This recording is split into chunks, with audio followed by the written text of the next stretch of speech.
Okay, thanks. So I actually can't see the slides well, so I'm not sure if others can as well. Oh, there they are. Okay, great, thanks. So first of all, I just want to thank everybody for spending a little time with us this afternoon to discuss these really important issues. I especially want to thank the editorial staff at the Wayne Law Review. As always, it's been a really great experience working with you guys. I'm looking forward to continuing that process throughout the publication period. I'm Kimberly Breedon. I'm an assistant professor of law at Barry University School of Law in Orlando. My choice of topic to discuss with you today is the Presidential Records Act as a tool for uncovering corruption during pandemic or other national crisis. Next slide, please, Will.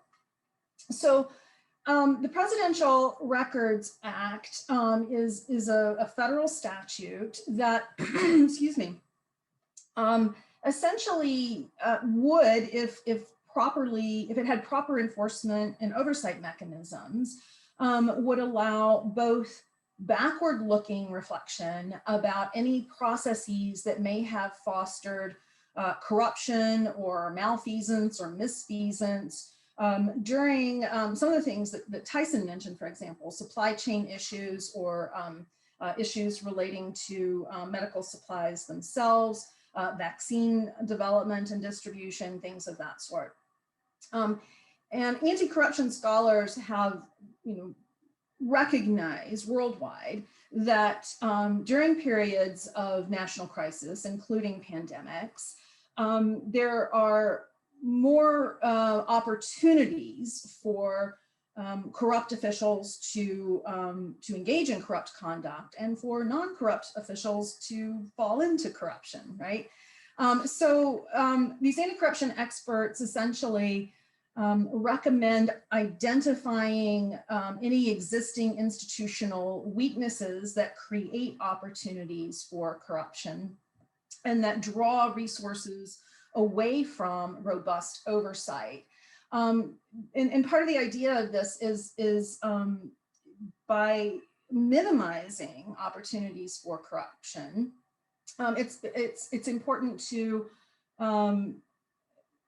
bolster public faith in the processes that are being used to procure and distribute, again, medical supplies and other similar sorts of issues. In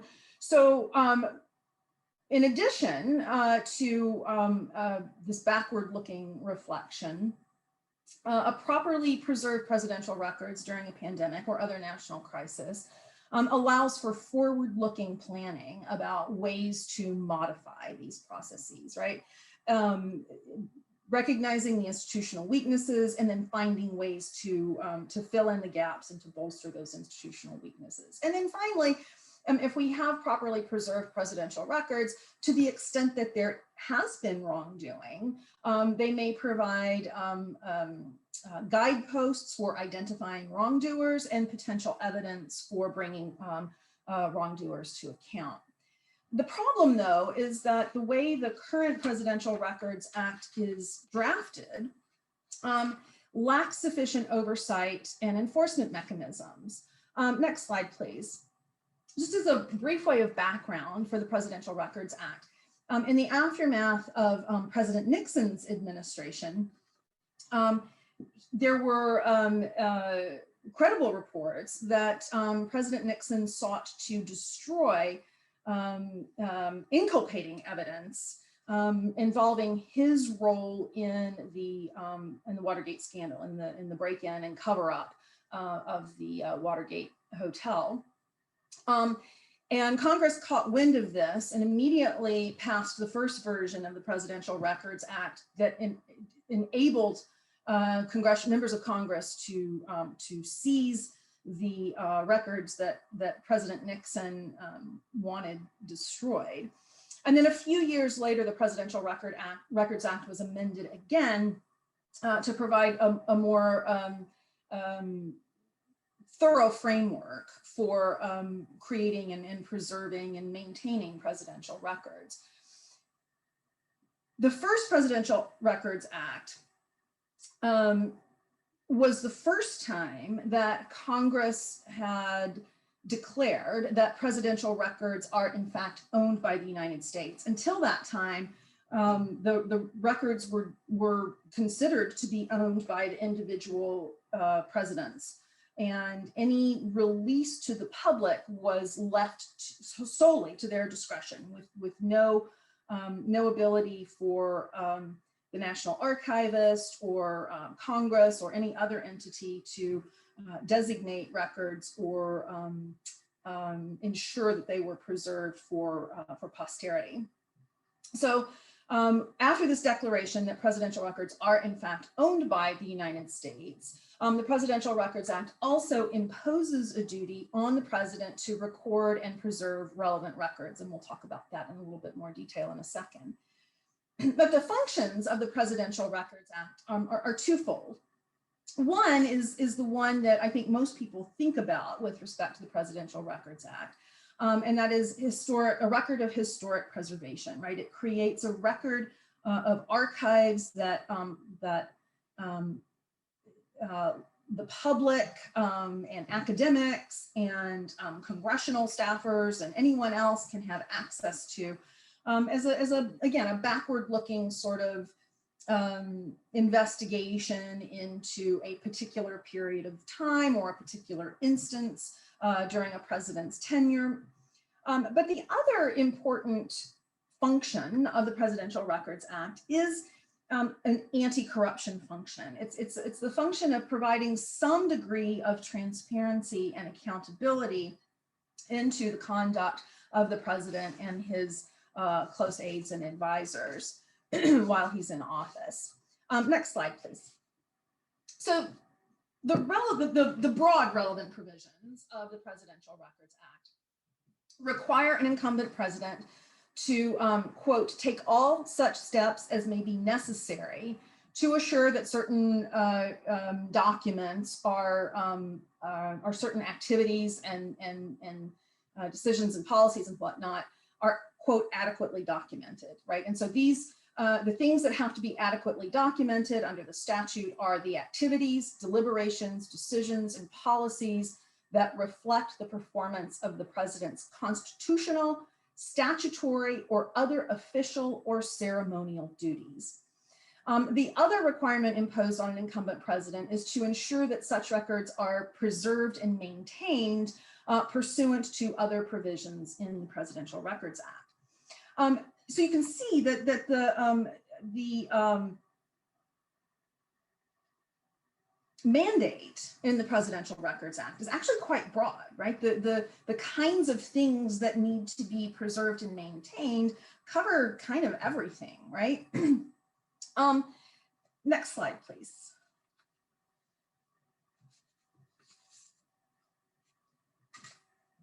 When the Presidential Records Act was passed, and as I say, it was passed in the aftermath of what was at the time the greatest presidential scandal, or at least one of the greatest presidential scandals in American history, and that's the the Watergate crime and attempted cover-up.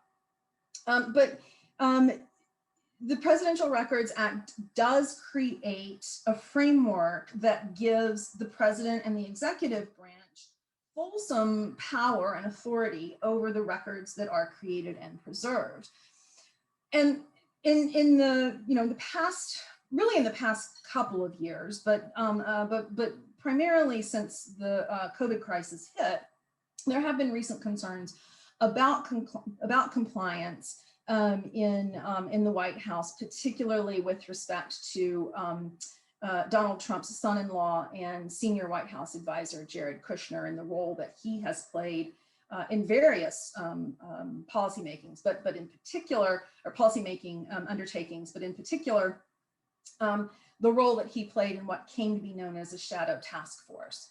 So when COVID hit in the United States in January 2020, there were two White House task forces that were developed. The first one was the formal White House task force that was headed up first by Alex Azar and then later by Vice President Mike Pence. And the the goal of that task force was to basically get as much information and supplies to as many people as possible, as quickly as possible.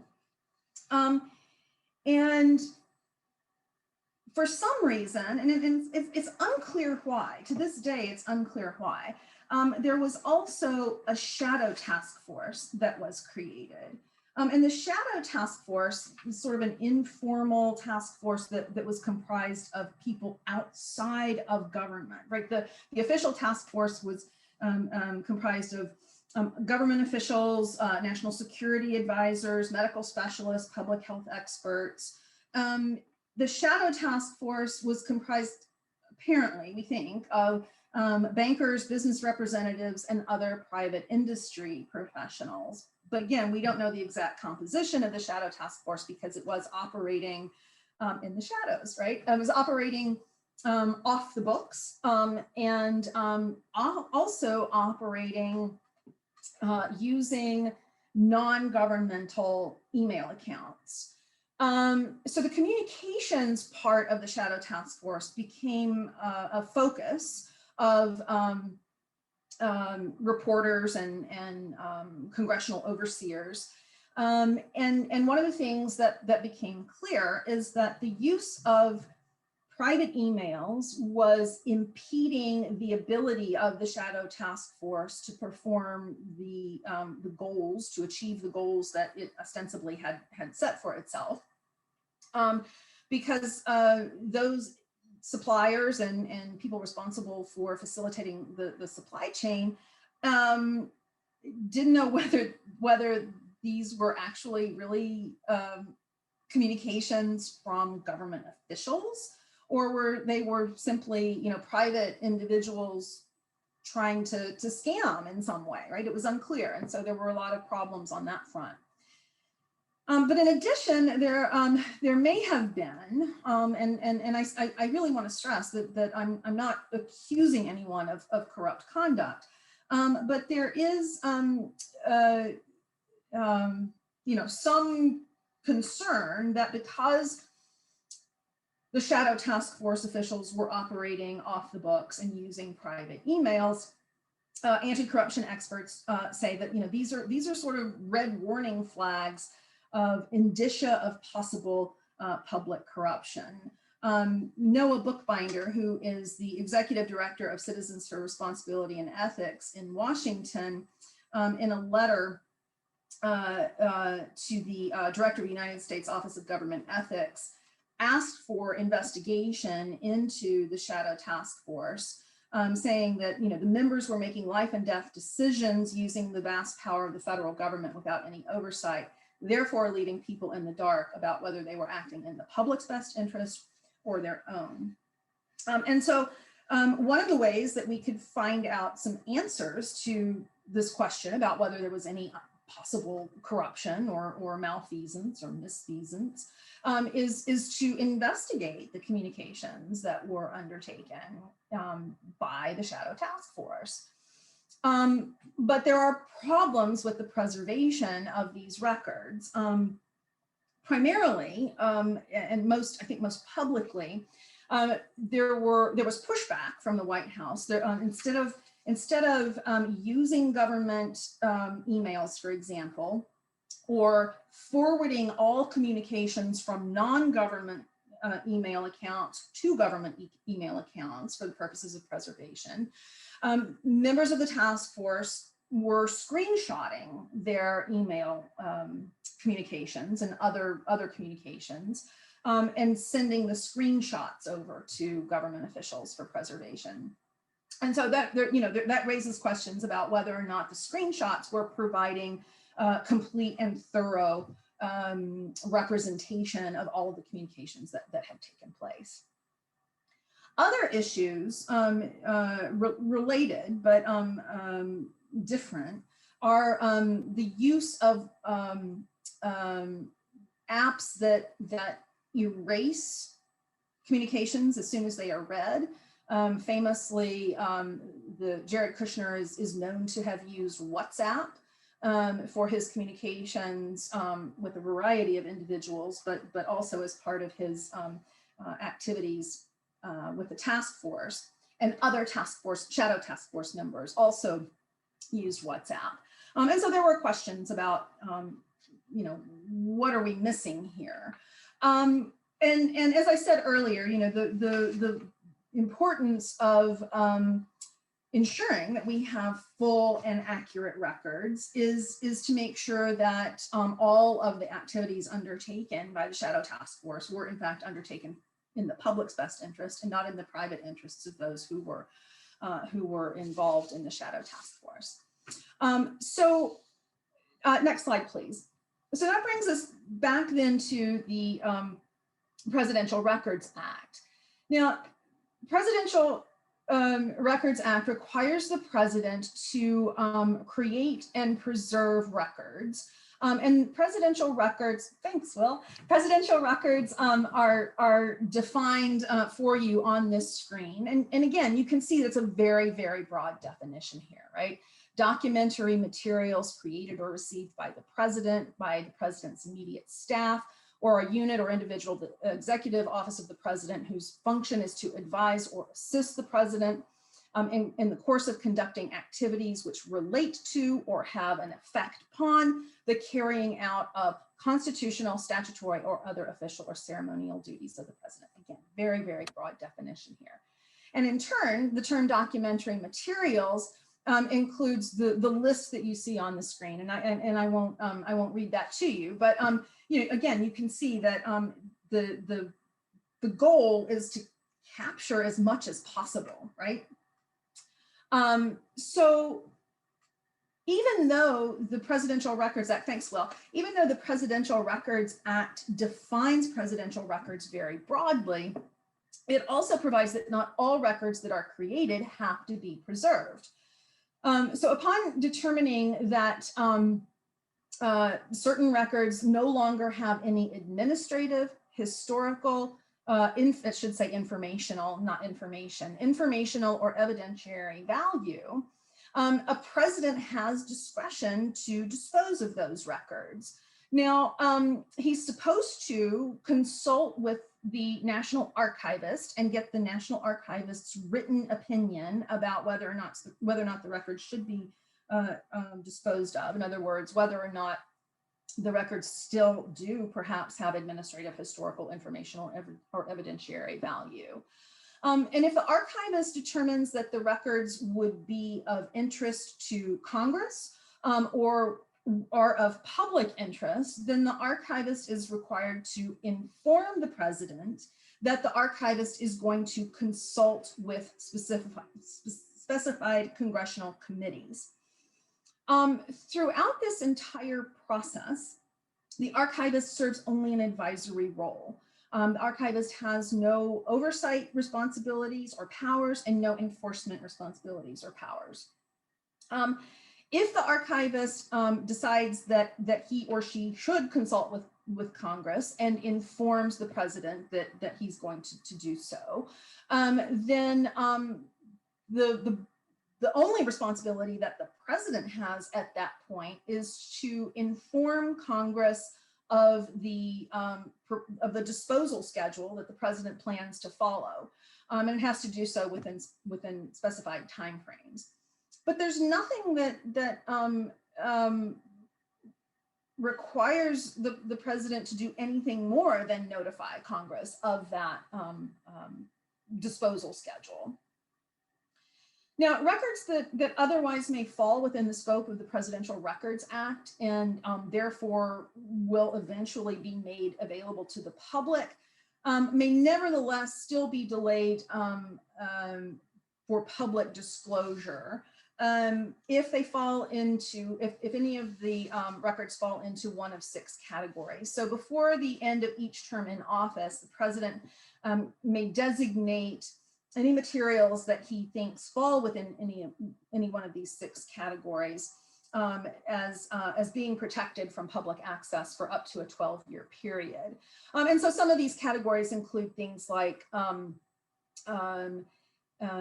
national security or foreign policy concerns, or maybe they're documents that have been classified according to classification procedures set forth in the executive branch. Maybe they're privileged or confidential informations. Maybe they are communications. Maybe it's documents or materials that have been obtained from a person and contain trade secrets or commercial or financial information. So things of that sort. So there are exceptions to the requirement that there be sort of prompt release to the public.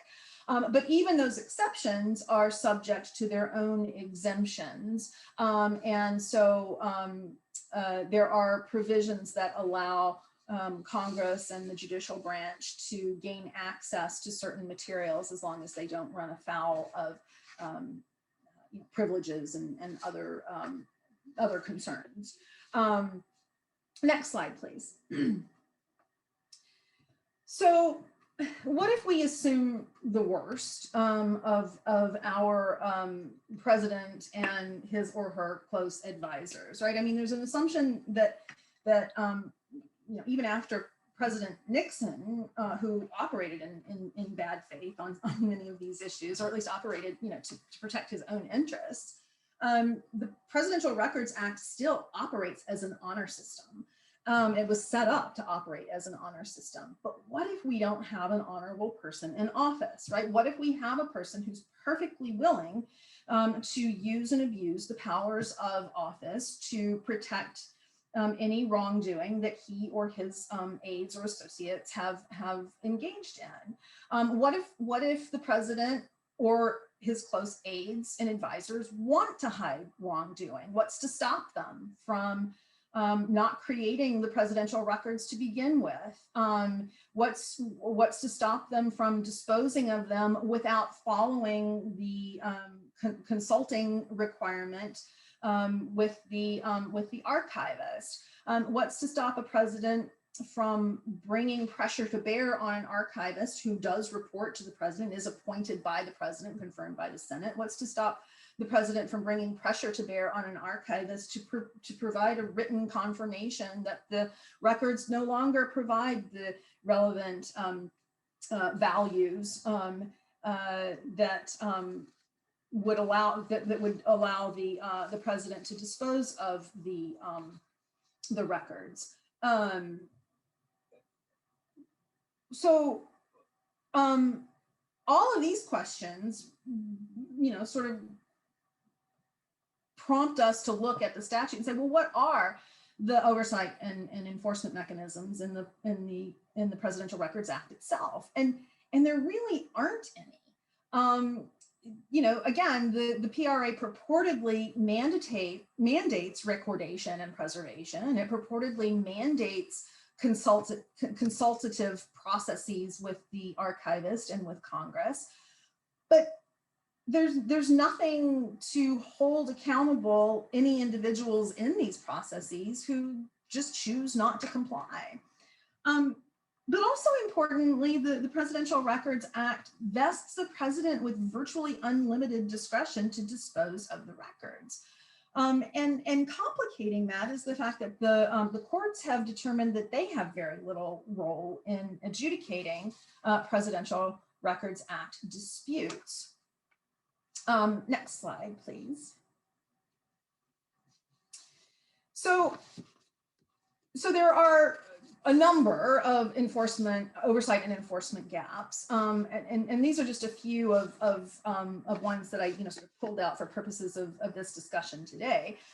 First of all, the Presidential Records Act contains no mechanism for enforcing the provision requiring the president to document, preserve, and maintain presidential records as defined by the statute.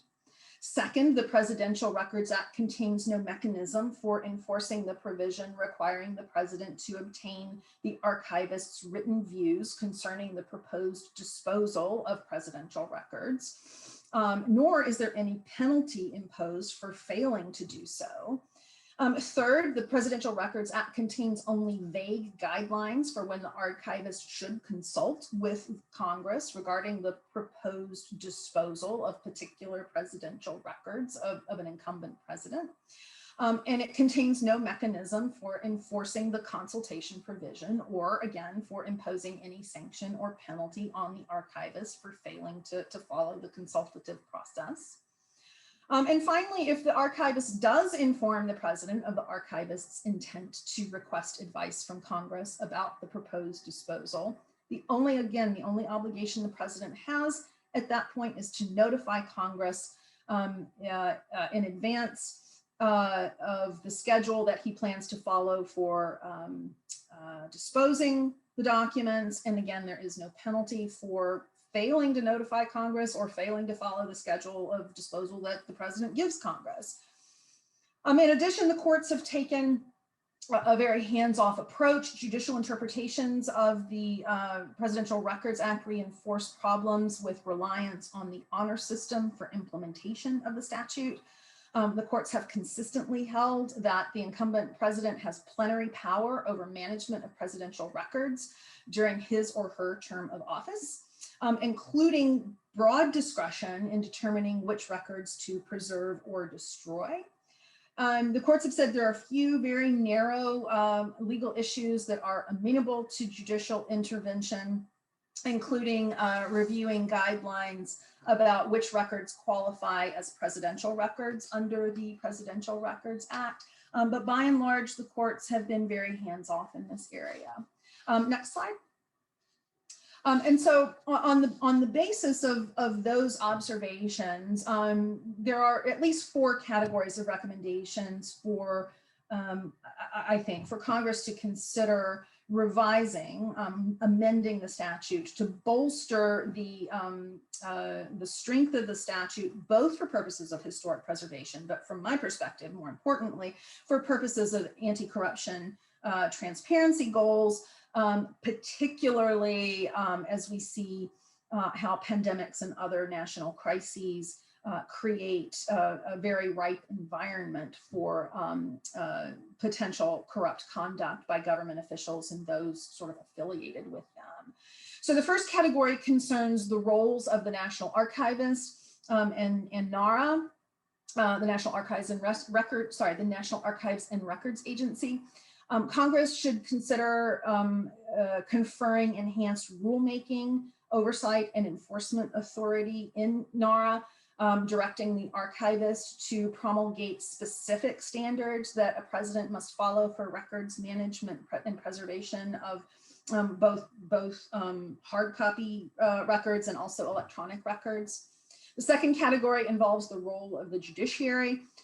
Congress should consider expanding the role of the courts to allow for enforcement of records retention and management and to prevent unilateral disposition of presidential records by a president, while still preventing public access to records until after the expiration of a president's term and still protecting the categories of records that can be delayed for some period of time after a president's tenure in office ends. But some examples of things that Congress might include to expand the judiciary's roles to authorize prophylactic lawsuits by the archivist or NARA officials or the NARA Office of the Inspector General to prevent a president from unilaterally disposing of presidential records. Congress might also consist specific and robust whistleblower provisions pertaining directly to the disposal by a president of any presidential records without prior input from the archivist and where relevant without notification to Congress. The third category pertains directly to the president. Congress should consider erecting sturdier guardrails to protect against a president's unilateral ability to destroy records while in office. In addition to allowing the archivist or the NARA OIG to sue, as I mentioned earlier, as a possible recommendation to prevent unlawful exposure, unlawful disposal. Congress might also consider removing the disposal decision-making power from a president altogether.